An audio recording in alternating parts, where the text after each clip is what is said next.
Hai,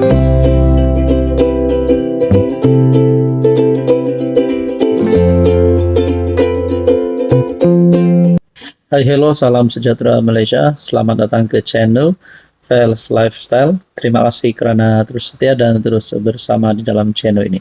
Pada Anda yang menonton video ini yang telah melihat tajuk berita ini, sudah pasti saya dan Anda sendiri tertanya-tanya apakah kebenaran di sebalik misteri kematian Zara Khairina dan apa yang kita perlu tahu secara asasnya. Of course, sekiranya ada berita begini, ada berita kematian misteri, satu perkara yang kita perlu elak adalah percaya kepada berita yang tidak sahih. Yaitu sumber-sumber berita yang daripada akun palsu, yang tidak dikenali. Simple to say, kita hanya menerima berita, kita hanya mempercayai berita yang dikongsikan melalui media yang resmi. Nah, saudara-saudara, saya kongsikan kepada Anda beberapa perkara yang penting Anda perlu tahu berkaitan dengan siasatan kes kematian Zara Khairina. Tapi sebelum itu saya nak berkongsi kepada Anda, perkenalkan kepada Anda, ini adalah terapi imun. Kepada Anda yang sedang menonton video ini, yang mungkin ada alami masalah kesehatan, yang sedang alami apapun juga jenis penyakit, mungkin inilah masanya Anda untuk sembuh. Ini adalah terapi imun untuk sistem imun badan, meningkatkan, mendidikkan, dan menyeimbangkan sistem imun badan supaya mampu melawan berbagai jenis penyakit. Sila hubungi saya di nomor yang tertera. Nah, saudara-saudara, berkaitan dengan siasatan kes kematian Zara Khairina, saya kongsikan kepada Anda apa yang kita perlu tahu. Dan yang mengejutkan saudara-saudara, disahkan ada tangkapan berlaku. Pertama, puncak kematian awal Zara, kecederaan otak disebabkan kekurangan oksigen dan aliran darah ke otak. Kedua, ketidakpatuhan siasatan. Pegawai penyiasat gagal memohon bedah siasat. Tindakan tegas akan diambil terhadap pegawai berkenaan dan ketua bahagiannya. Ketiga, persetujuan ibu mangsa. Ibu mangsa bersetuju dan memohon supaya bedah siasat tak dibuat. Persetujuan itu direkodkan melalui dokumen rasmi bertajuk Surat Akuan Enggan Bedah Siasat Mayat atas kemahuan sendiri. Ditandatangani ibu mangsa, dokter patologi, dan pegawai penyiasat. Nah, berkaitan dengan ini kita tidak tahu adakah ibu mangsa ini sebenarnya sedang dalam keadaan trauma dan terpaksa untuk memberikan tanda tangan berkaitan dengan surat akuan enggan bedah siasat. Saya sendiri sekiranya ada perkara ini berlaku, kalau ada kematian yang meragukan, sudah pasti kita mahu bedah siasat dijalankan. Seterusnya, bedah siasat 10 Ogos dilakukan 4 pakar patologi mengesahkan puncak kematian sama seperti dapatan awal. Kecederaan otak berpunca daripada jatuh. The injury is sustained due to a fall. Yang kelima, keputusan Peguam Negara 12 Ogos. Bersetuju inquest perlu diadakan. Keenam, siasatan jenayah. Task Force turut menyiasat kemungkinan elemen jenayah. Seterusnya, penyebaran berita palsu. Polis membuka 15 kertas siasatan berkaitan penyebaran maklumat tidak sahih.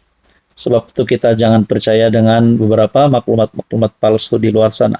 Yang ke-8, ini yang kita nantikan, ada tangkapan dibuat, tetapi bukan kepada dalang kematian Zara Khairina. Seorang wanita berusia 39 tahun ditahan karena disyaki menyebarkan berita palsu. Bully, siasatan turut mengambil keterangan yang menjurus kepada unsur bully sebelum kejadian, seperti yang dinyatakan Jabatan Siasatan Jenayah. Keterangan saksi selama 82 percakapan, individu direkodkan. Berkaitan dengan VVIP, tiada kaitan. Makluman kepada keluarga, semua kecederaan dialami Zara sudah dijelaskan kepada keluarga dan peguam. Itu adalah 12 fakta yang kita perlu tahu.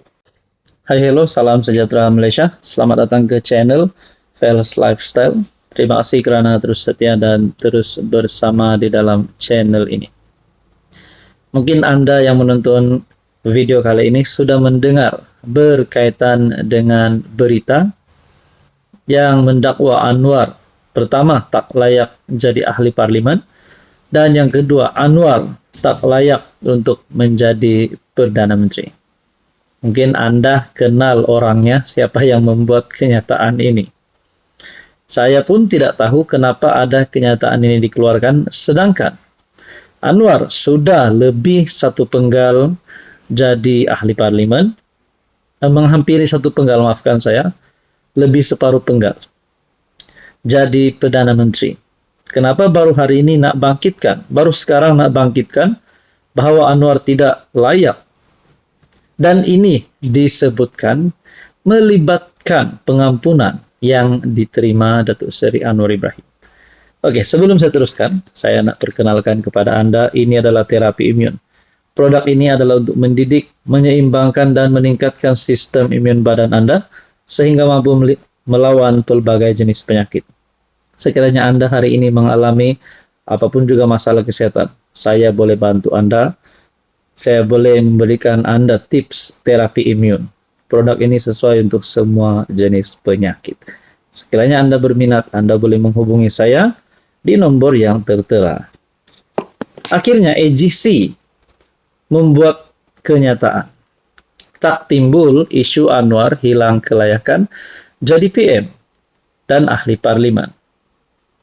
Tidak timbul sebarang isu kehilangan kelayakan Anwar sebagai ahli Dewan Rakyat dan Perdana Menteri.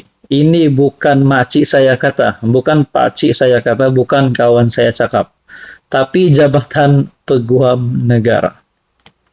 AGC dalam kenyataan memaklumkan hal itu berikutan perintah pengampunan oleh Yang di-Pertuan Agong ke-15, menyatakan bahwa Anwar telah diberikan pengampunan sepenuhnya dan dianggap sebagai seorang yang tidak pernah melakukan apa-apa kesalahan. Sebarang cabaran terhadap pemilihan seorang anggota parlimen seharusnya melalui petition pilihan raya sebagaimana diperuntukkan di bawah perkara 118 Perlembagaan Persekutuan dan hendaklah difailkan dalam tempo sebagaimana yang ditetapkan di bawah Section 38 Akta Kesalahan Pilihan Raya 1954 menurut AGC. AGC berkata, asas kepada tindakan Waita Morti tersebut adalah pengampunan yang telah diberikan kepada Anwar tidak mengandungi sebarang pembatalan terhadap kehilangan kelayakan Anwar di bawah perkara 48 dalam kurungan 1 dalam kurungan I kecil Perlembagaan Persekutuan. Kenyataan AGC ini adalah respon kepada laporan media berhubung tindakan sama yang difailkan bekas Menteri di Jabatan Perdana Menteri P. Waita Morti bagi mencabar kelayakan Anwar sebagai anggota parlimen bagi kawasan Tambun dan pelantikannya sebagai Perdana Menteri. Nah, adakah dengan ini checkmate lah Waita Morti? Adakah dengan ini Anwar yang bakal sama Waita Morti? Adakah dengan ini Waita Morti yang bakal dikenakan tindakan? Jabatan ini menghormati hak mana-mana individu untuk memfailkan tindakan di mahkamah. Dalam hal ini, Mahkamah Rayuan dalam kes Anwar Ibrahim v. Muhammad Khairul Azam Abdul Aziz 2023 2 MLJ 545 telah memutuskan bahwa Yang di-Pertuan Agong mempunyai kuasa untuk mengampunkan terhadap sabitan dan hukuman menurut kenyataan itu. 12 Ogos lepas, Waita Morti memfailkan saman pemula di Mahkamah Tinggi KL bagi mendapat peristiharan bahwa pelantikan Anwar sebagai PM pada 24 November 2022 adalah tidak berperlembagaan, terbatal dan tidak sah. Pengurusi Hindraf itu turut memohon peristiharan bahwa pemilihan Anwar sebagai MP Tambun dalam PRU 15 juga tidak berperlembagaan, terbatal dan tidak sah. Apa komen Anda?